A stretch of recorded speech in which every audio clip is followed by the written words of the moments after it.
बहारों फूल बरसाओ, मेरा महबूब आया है, मेरा महबूब आया है। बहारों फूल बरसाओ, मेरा महबूब आया है, मेरा महबूब आया है। हवाओं रागनी गाओ, मेरा महबूब आया है, मेरा महबूब आया है।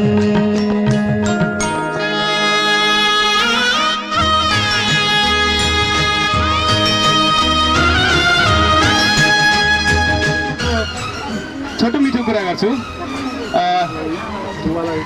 बुबा श्री रूपनारायण, यो विवाह बन्धन साँच्चै मानिसको एउटा अपरिहार्य चिज हो। धेर चाहिँ छैन, धेर छैन। 25 कोमा चाहिँ एकचोटि के होला जस्तो छ। दाजुले भन्नु कृपया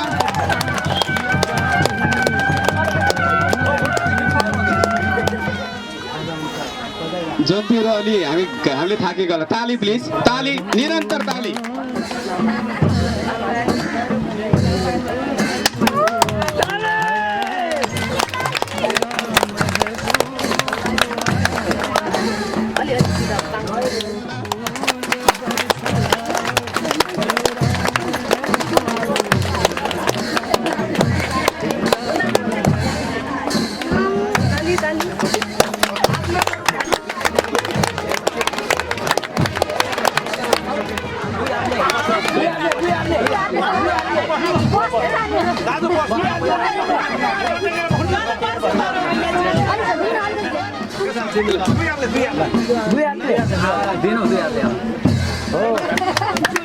ताली ताली कृपया।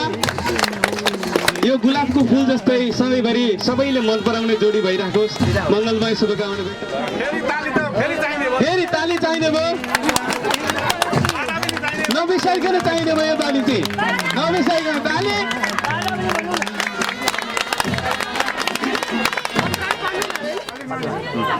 सबैमा आभार व्यक्त गर्दछु, स्वागत गर्दछु।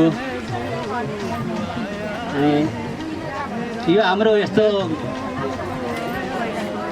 पहिलो यो अवसर यति खुसी लागेको छ कि हाम्रा छोराहरूलाई सबैलाई म धन्यवाद दिन्छु। छोरा बुहारीहरूलाई, छोराहरूमा म एकदम खुसी छु, आभार छु, खुसी छु। पहिलाको बिहे अब स्वर्ग सानसानैमा गरेका थियौँ, त्यो त्यति अब छैन। अहिले अब यस्तो गर्न पाउँदा मलाई अति खुसी लागेको छ, अति खुसी लागेको छ यस्तो गरेकोमा। पहिलाको कुरा त अब के भन्नु र, बिर्सि पनि सक्यो। 12 वर्षमा बिहे गरेको, 32 सालमा। अब 32 सालमा बिहे गरेको, 15-20 जना जन्ती जानुभएको थियो। जनता जाने बुवा चाहिँ एकजना मात्रै हुनुहुन्छ आज। पहिला जनता जाने कोही मरिसक्नुभयो, कोही टाढा टाढा हुनुहुन्छ। अब उहाँलाई चाहिँ सबै थाहा छ, अब अलिक पर हुनुहुन्छ। अब उहाँलाई पनि भन्न सक्नुहुन्छ के कुरा। कोही मरिसक्नुभयो, कोही अलिक टाढा टाढा हुनुहुन्छ। उहाँहरूलाई सबैलाई थाहा छ। अब मेरो बिहे गर्न जन्ती जाँदाखेरि बेहुलालाई लिएर जाँदा बेहुलो बनाएर घरबाट लिएर जानु भएन। अब हामी साना रहेछौँ त्यति बेला, बाल बिहे रहेछ त्यति बेला। अब सल्लाह मिलेर, बुबाहरूको सल्लाह मिलेर बिहा गर्नुभयो सानैमा। अब 12 वर्षका थियौँ हामीहरू। मभन्दा 3 महिना जेठो हुनुहुन्छ उहाँ, हामी उस्तै एउटै उमेरका थियौँ।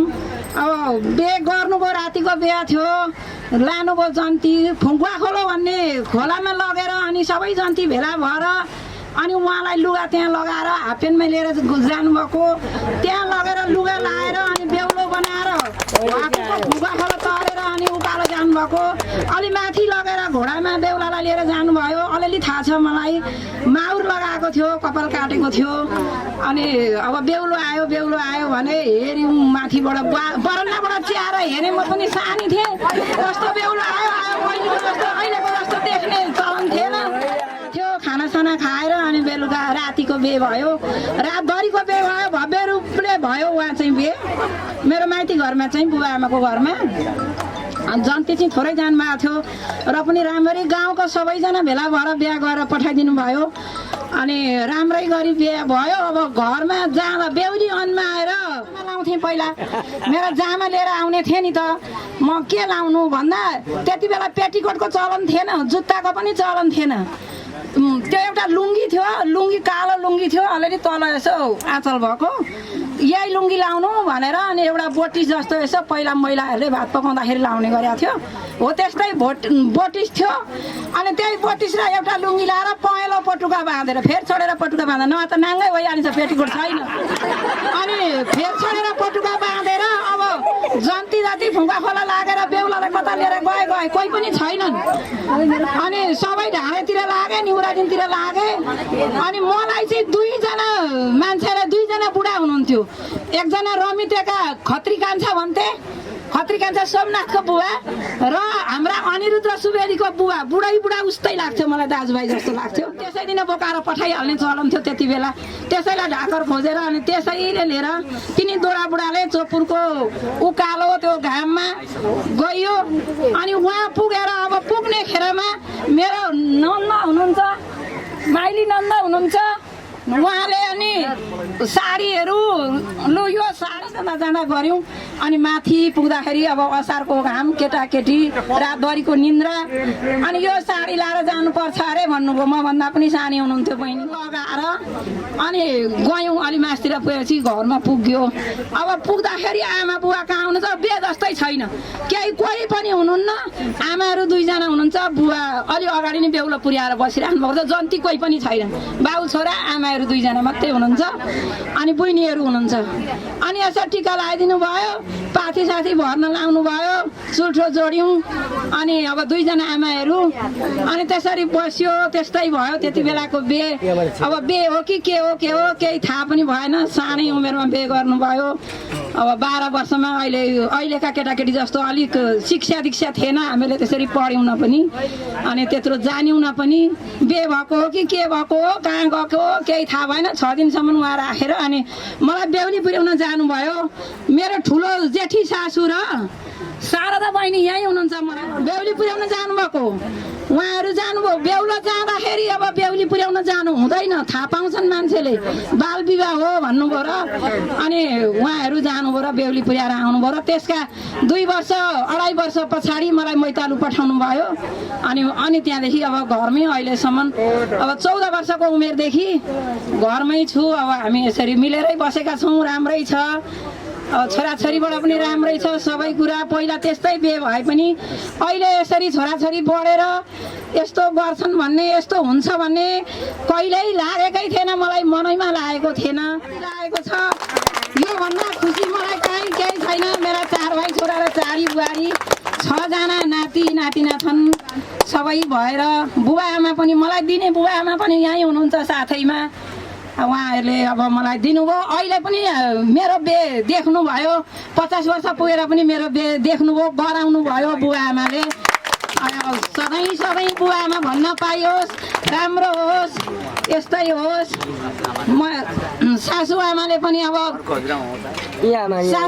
पनि देख्न पाउनु भएन जसमा थियो अब आमा बस्नु भएको चाहिँ 2 जना आमाहरू भएपछि भएन ठुलो आमाले बुवाले सल्लाह गरेर बेहुलालाई पनि थाहा भएन अरे बेहुलो अन्माको हो कि कहाँ लगेको मलाई थाहा छैन हातप्यान्ट लाएर गएको भन्नुहुन्छ अनि त्यसरी नै बे भयो त्यस्तै तेह्रथुम जिल्ला ठराईको परो गाउँ नेउपानेकी छोरी हुमारुमा देवी नाउ नेउपानेकी छोरी हुमारुमा देवी नाउ सानी थिए ठुली भए कक्रो हल्लाई सानी थिए ठुली भए कक्रो हल्लाई अलि ठुली भए पछि दिए कलाई अलि ठुली भए पछि दिए कलाई हस् त नमस्ते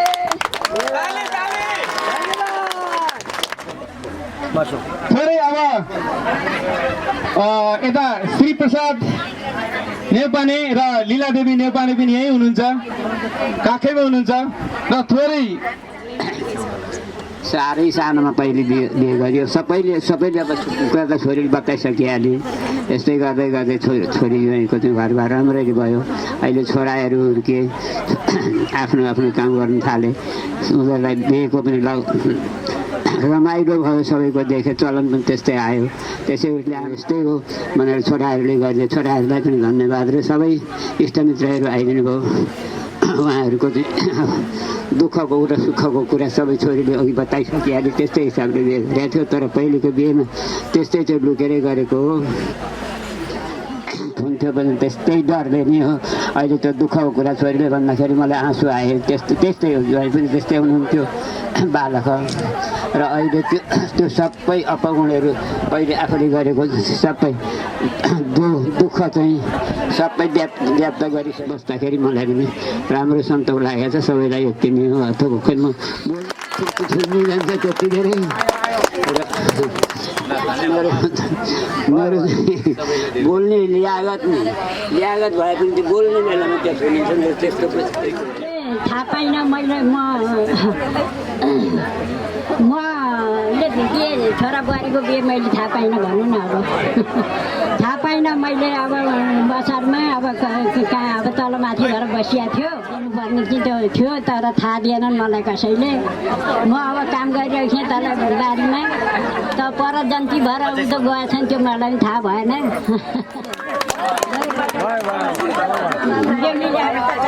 आमा भन्ने अब बोलाएर गएँ अब पाथी भरियो चुल्ठो जोडियो अनि के गर्नु लाग्यो भन्यो हाम्रो एकछिन नाचागानाको कार्यक्रम पनि छ हामी बेहुला पनि यही ड्रेसमा नचाउने छौँ घरका 4 जना छोरा बुहारी